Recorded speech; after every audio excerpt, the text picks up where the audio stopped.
cliente sempre tem razão?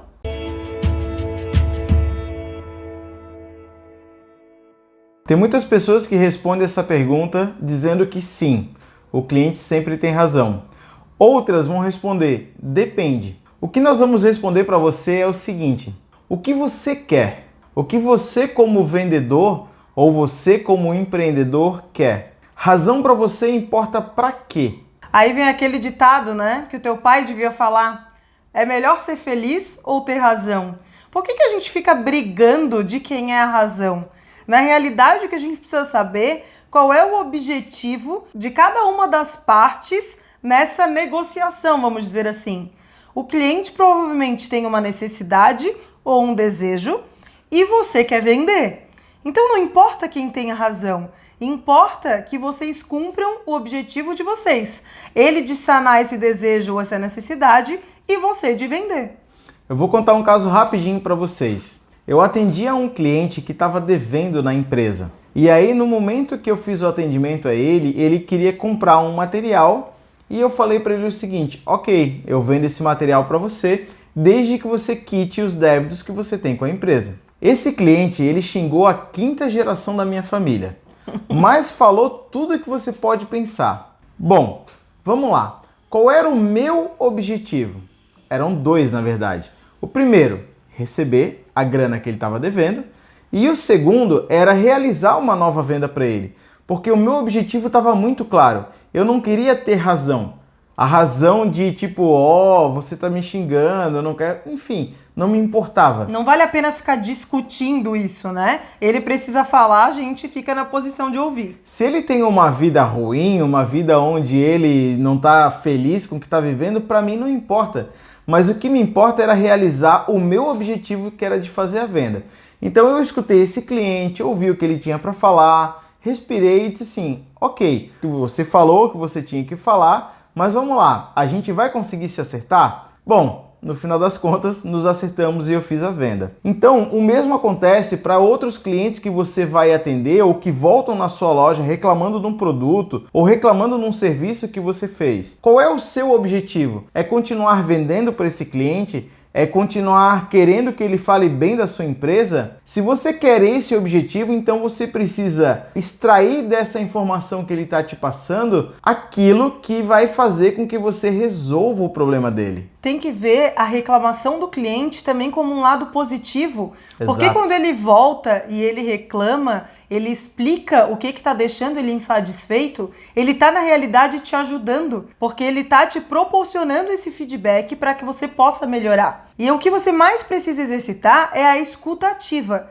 Você precisa ouvir esse cliente, ter empatia pela situação dele e, por mais que ele esteja errado, tenha o respeito de ouvir e de tentar, claro, colocar então os seus argumentos. A gente tem um outro exemplo que é de uma amiga nossa que é advogada. Um cliente procurou o escritório dela e ela foi então atender esse cliente, né, de uma causa de danos morais.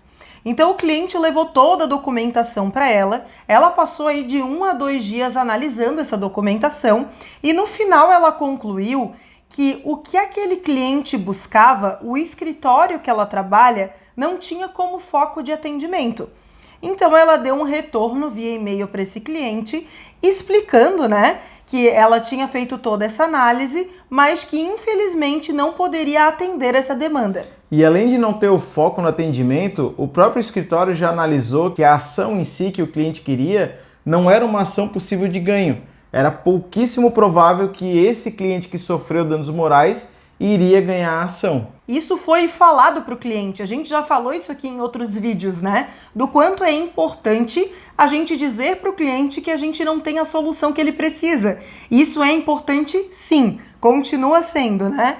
Mas ela nos procurou, inclusive, para conversar um pouco sobre isso, né? Sobre o quanto marcou ela, esse cliente, porque o cliente não gostou dessa devolutiva. Ele achou que o escritório só trabalhava focado em dinheiro e que a causa dele não era interessante para o escritório e por isso não quiseram atendê-lo. E no retorno, então, para esse cliente via e-mail, o cliente se sentiu lesado de ter recebido essa negativa.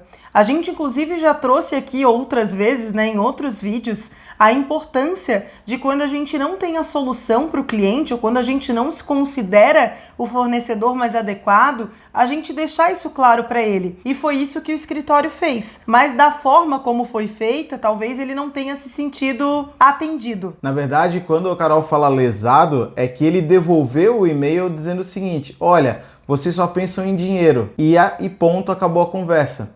E o que acontece é o seguinte, a minha indicação até para essa nossa amiga é que, como a pessoa que estava sendo atendida já estava com um dano moral, já estava se sentindo psicologicamente abalada, o atendimento a essa pessoa, sobre nossa ótica, deveria ser mais humanizado. Você ligar e explicar: olha, é bem possível, ou é pouco provável que você venha a ganhar essa ação. E além do prejuízo moral que você teve, você ainda vai ter um prejuízo financeiro com todas as custas jurídicas e tal. E nós, como consultores ou como seus advogados, não recomendamos que você faça esse atendimento.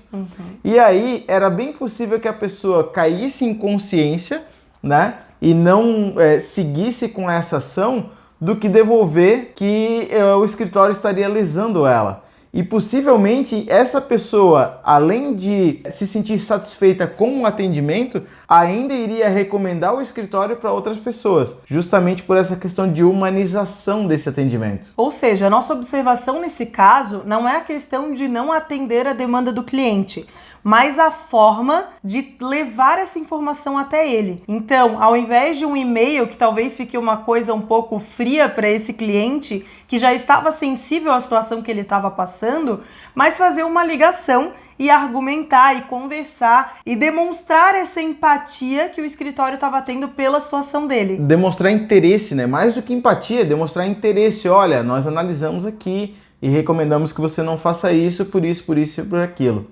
Enfim, se esse vídeo fez sentido para você, se nós estamos lhe atendendo bem na produção de conteúdo que a gente está fazendo, a gente pede para você que você curta esse vídeo, compartilhe esse vídeo com mais pessoas, né, com pessoas que você queira realmente ajudar para que possam atender melhor os seus clientes. E se você ainda não segue a gente nas redes sociais, que a gente tem produzido bastante conteúdo por aqui para vocês. Até mais! Tchau, até o próximo vídeo!